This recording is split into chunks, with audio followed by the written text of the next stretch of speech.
So today I'm going to talk about the potency of the conscious mind. And I believe, I know that the conscious mind is more powerful than the subconscious mind. And people selling programs that, people who have studied a lot and created an identity around reprogramming the subconscious would like you to believe that it's some difficult, mysterious thing to tackle, but it's actually not.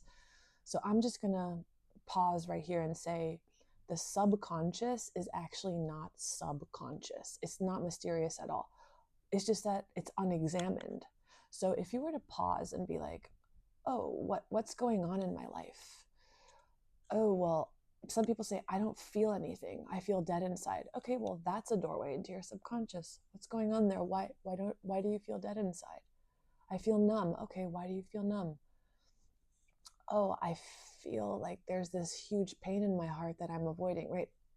All you have to do is stop and ask, pause and ask. The subconscious takes on a momentum that seems raging because for only one reason, because it's unexamined.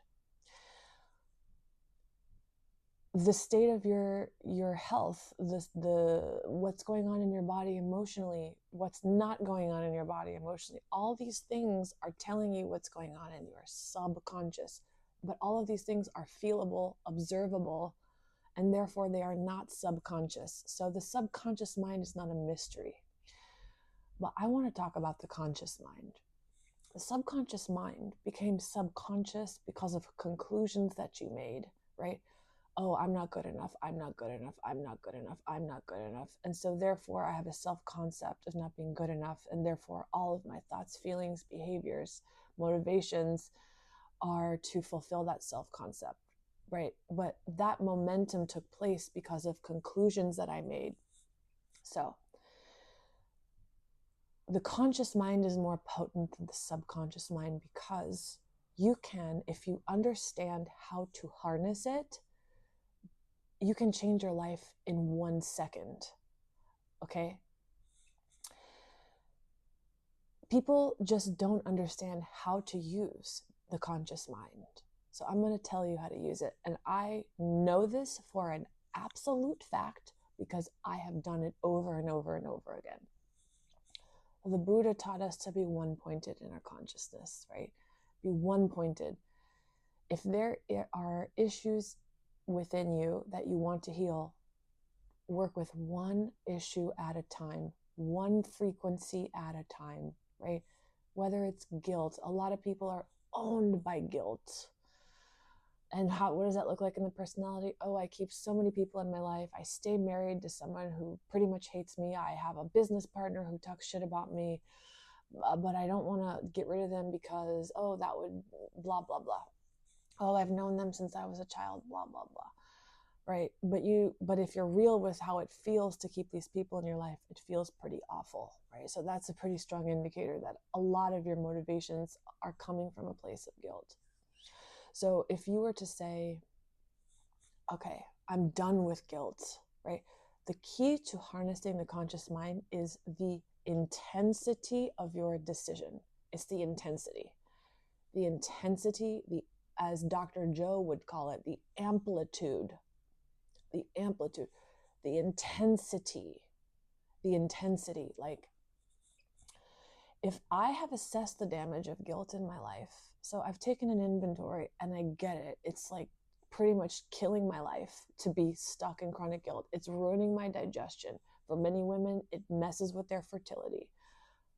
Why do we take an inventory? Because there's a payoff, right? The reason that we hold on to these unhealthy things is because we think there's a payoff. So what's the payoff of being chronically guilty? Well, then I can prove that I'm like a guilty sinner and I can do my penance and I can martyr myself so that I can get back into God's good graces. That's usually the motivator of guilt. And and that's evident in the fact that guilt is pretty rampant in very religious families, whether it's Jewish or Sikh or whatever. I've seen it in every religious family. But ironically, even if you were not raised religiously, it still tends to be a huge thread in the fabric of your personality.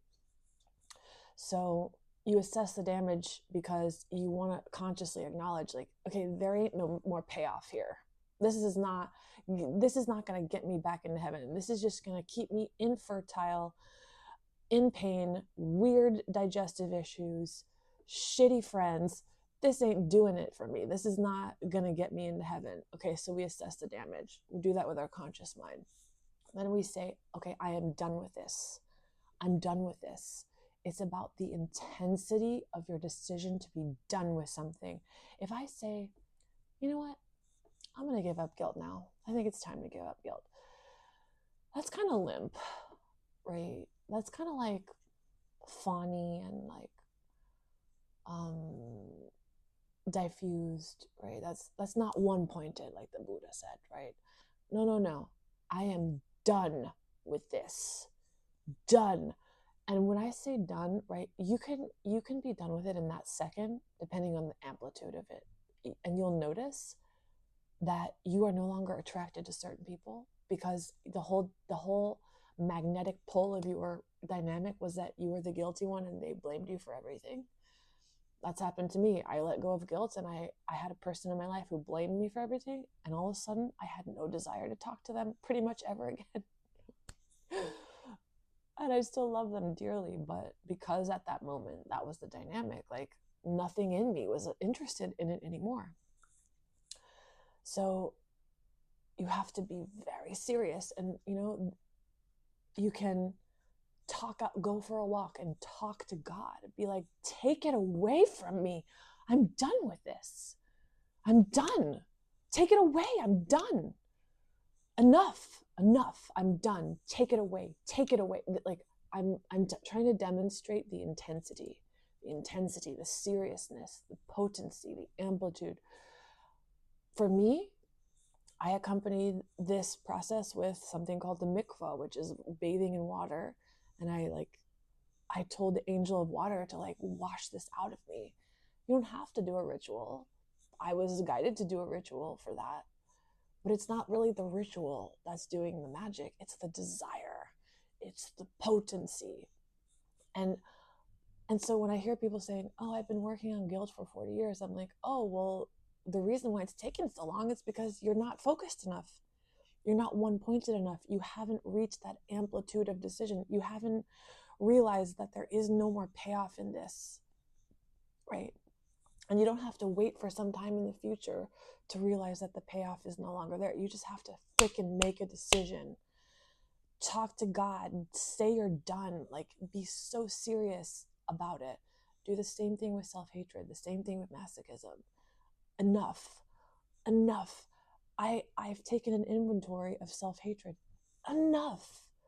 The autoimmune problems, the chronic illness, the exhausting myself, the criticizing myself, making myself small. Enough.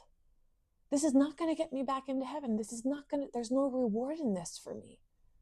And I'm telling you, one frequency at a time, one at a time. If you tackle one thing at a time, and this is not to say that we're getting rid of guilt in our personality. We're getting rid of chronic guilt. We're getting rid of literally guilt making every decision for us. Guilt, of course, serves a purpose because it helps us. It helps us stay in tune with our conscience, right? If I have made a mistake and I feel guilty, like, okay, that's my message to like behave differently, to shift myself. But you know what I'm talking about though. If you really look, you might notice that like your whole life is governed by guilt, as an example. And then deeper than that, guilt is a superficial, it's a branch from the core identity of masochistic, self-punishing, self-hatred, right?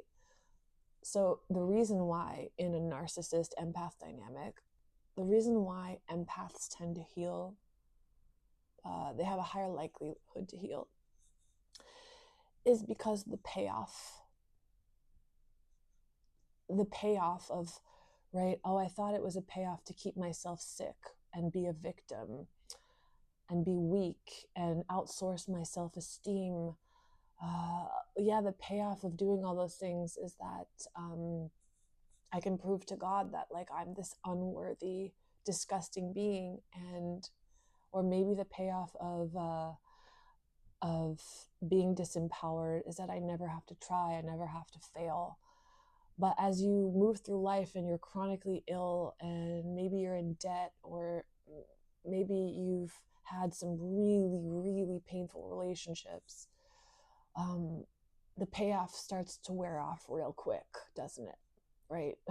The thing about somebody who's embodying a more narcissistic energy, like the payoff of being seen a certain way, being celebrated, being charismatic, being successful in the physical world by um, being unaware and insensitive to their surroundings, the payoff is much greater for them. They don't suffer as much damage. Their vehicle doesn't get beaten up as badly. Well, that's the gift of the empath. It's like, well, yeah, it was a rough ride, but at least I've come to this point where the payoff is pretty evidently not a payoff at all. So anyway, that was a side note, but the point is the conscious mind, the way to utilize it is to tap into the intensity. It's about the intensity, the focus, the one pointedness. Wherever you're at, whatever you're dealing with, whether it's guilt, whether it's shame, self-hatred, whether it's chronic anger. Anger is almost always, anger is an important emotion that cannot be suppressed. And in fact, doing so causes all kinds of horrible health issues. But if, for example, like in the example that, okay, somebody hurt you and never apologized. If you think of that every day and get angry, ooh, like you're hurting your liver, but also the anger is a smokescreen covering up deeper things. And real healing starts to, in my opinion, yes, real healing is about getting anger out of the shadow, absolutely. But the really deep stuff that causes chronic illness, it's usually the self-hatred, it's usually the guilt, the shame, right? And we can't access those things until we decide that we're done with that protective layer. So if I'm in that anger, I can say, nope, get out of the way. If I make a decision, I'm like, thank you, anger, for protecting me, but you know what? Move out of the way. I want to go deeper. My decision, my intention, my conscious decision is more powerful than my subconscious momentum and its desire to protect me. How could it be any other way? How could the past, how could habit be more potent than your consciousness? It's preposterous. And it's a lie. So I hope this was helpful, and I hope you have a beautiful day.